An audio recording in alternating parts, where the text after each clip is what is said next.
Good morning, Barry. How are you? Great, guys. Hope you're doing well.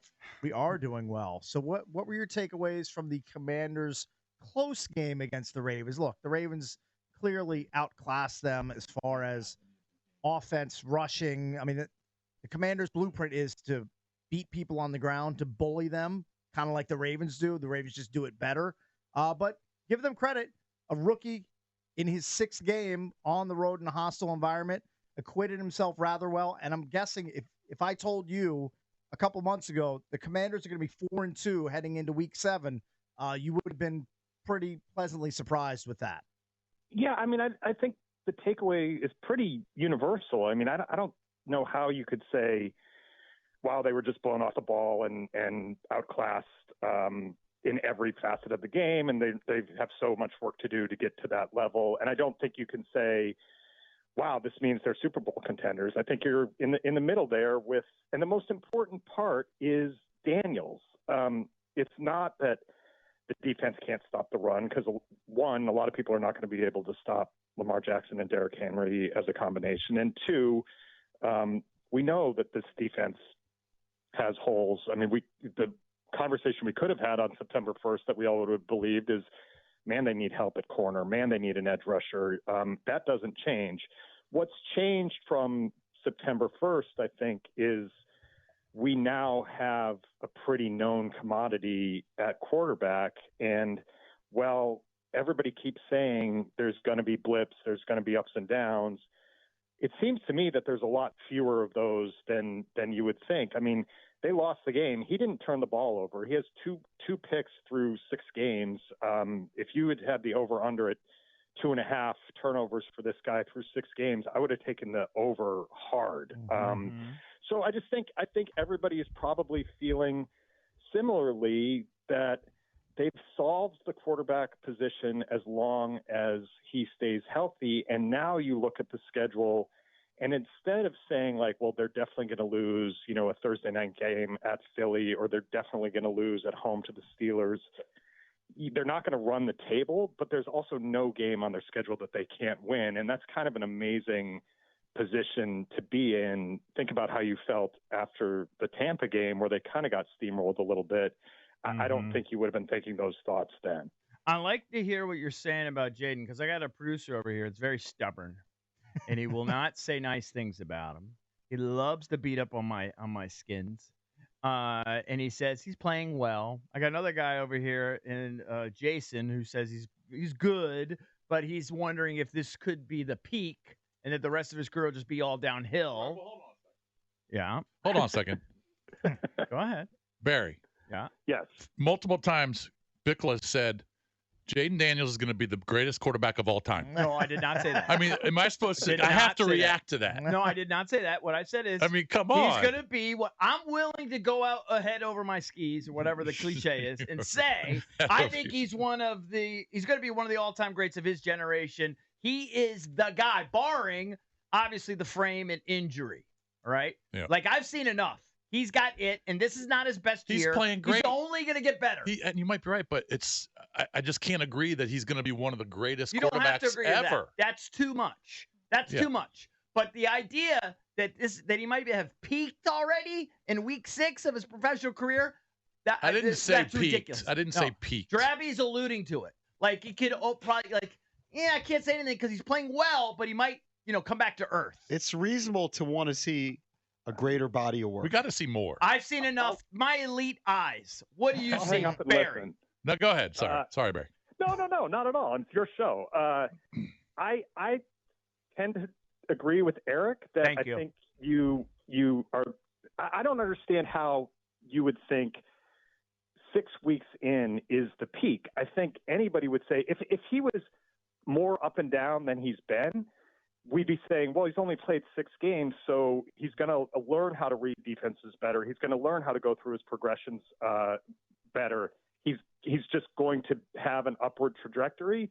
It's almost like because he has had so few just egregious mistakes, and he could have had a pick the other day, the ball that hit whatever's face in the in the face. So it's not perfect. It's not a straight line. I just think what we've also learned about him is that we didn't know coming out of LSU, where 40 touchdowns and 4 picks you're doing something right, even if it's in college. I think what we know now is that the preparation is there, the work ethic is there, the leadership is there, the charisma is there. It's all there. Everything. This is a guy, and so I would agree, Eric, the it thing is real. I would also say here's something that blows my mind from that I wouldn't have thought in the summer. That game, Washington at Baltimore, was 1 o'clock. And in September, I asked my editor, hey, can I have that one off because it's not going to mean much. And I have a bunch of these games in a row in the World Series, whatever. I just wanted a Sunday off. And it gets to the point where that's the game of the week. NBC wants to flex it into prime time, but CBS is going to play its card and say, no, we need this game for us. People are fighting over watching Jaden Daniels and the Commanders. That's crazy. That's a crazy spot for this this franchise to be in. And it's almost like now, how many times have we all flipped on a Chiefs game because you want to watch what Mahomes does? You have one of those guys as your quarterback now. That certainly hasn't been the case since RG3's rookie year. And I don't want to compare it to that because we know how that all exploded. But this is just such a different spot for the franchise, not only atop the division, but kind of in a visceral vibe kind of way. And the reason why I agree with everything you said, Barry, and the reason why I'm willing to go over my skis, is that the cliche? Get out over your skis. Reason why I wish you would stop using that cliche.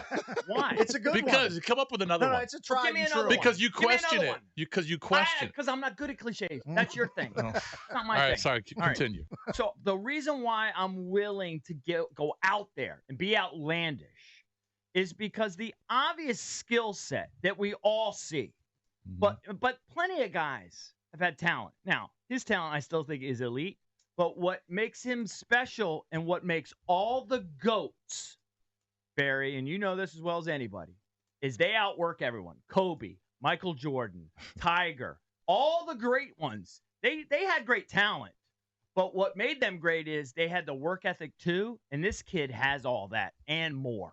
And that's why I think you're talking about something, barring injury, really special.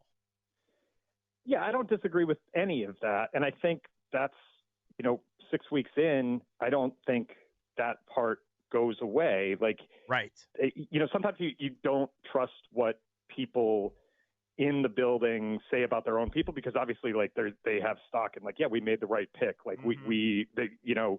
But I would say even people who were at LSU, that I've talked to in the lead up to all this were like, oh no, what you're getting there is a guy who knows how to prepare and knows how to put in the work. And that matters. And I think one thing that maybe is undersold about him is, he played a ton. Compare how many games he played to Drake May in college. Double.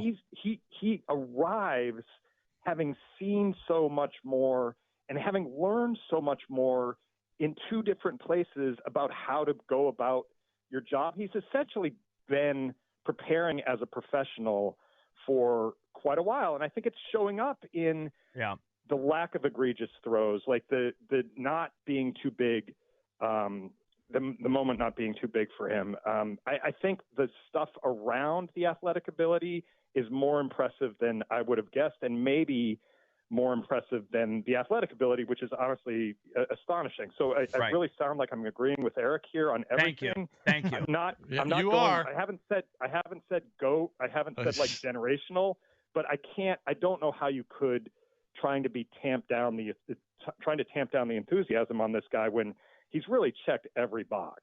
Yeah. I mean, it's just been phenomenal. And the other thing, the humility of it. And of course we've seen the opposite of that around here so many times, more than once.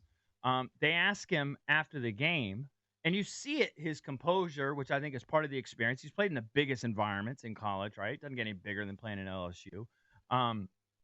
They ask him about the rivalry and how big this game was to him, and he said, and I believe him. He said, it was just another game to me. And when you see him on the sideline and you see him in action and he's making audibles and everything, there's no panic. He doesn't look like it's the biggest game, on Monday Night Football. like an impossible situation for a Washington quarterback for the last decade. No, it's just another game to him. I'm blown away by the kid. Barry, before we let you go, I want to get your thoughts on the divisional series. Excuse me, the championship series. The Dodgers obviously went 36 straight innings shutting out opponents, and then that came to a quick end in the first inning yesterday when Lindor went yard and then Vientos hit the slam. So that's 1-1, and then the Yankees win last night. Do you have any preference? Do you want to see Yankees-Mets? Do you want to see Yankees-Dodgers? I assume you want to see one of those high-profile matchups and not the Guardians and one of those teams. I nothing against Cleveland, but sign me up for the Stars. Man. Although props to Lane Thomas, former Nat, with that huge slam, And he had struggled right out of the gate there. I think he felt a lot of pressure about being the guy that had been traded for. So that was a huge moment for him. Right. And props to the franchise. Great year, good job getting past the Tigers who had some mojo. But I want Yankees, Dodgers. I want Shohei, Judge. I want Soto. That's my preference. It's been, last year, I'm going to cover the World Series every year. And last year, Diamondbacks, Rangers, I literally got up, after that was determined, called my editor and was like, do I even need to go to games 1 and 2? There's just no juice. And so I would love some, and I think almost all the matchups, unless it's Mets, Guardians, kind of restore the juice. I would love, travel-wise, it's no good, LA and New York. And obviously a Subway Series would be if somebody's going to pay to be in New York for 10 days, do that every time.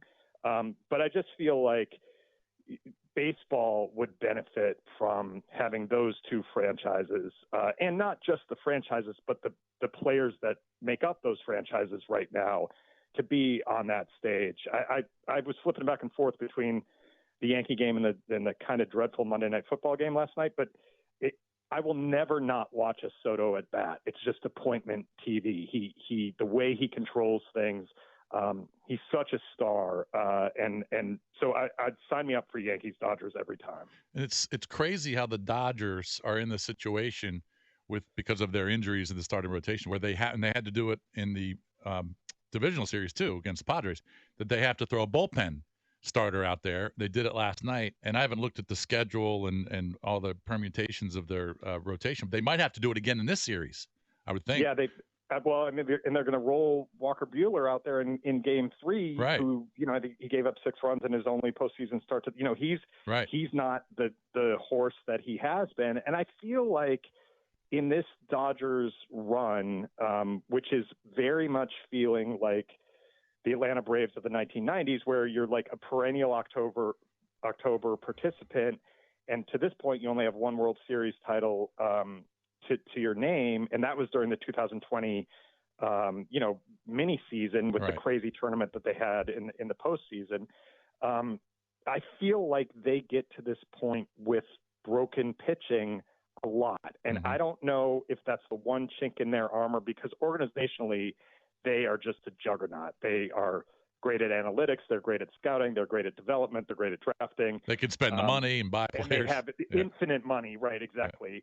Yeah. But it has not led to just these trains in October. They feel a little bit frail at this point. And the Mets have some of that 2019 Nats mojo going too. I mean, they've had so many big moments, and Lindor is clearly a star. Talk about a guy that the moment is not too big for.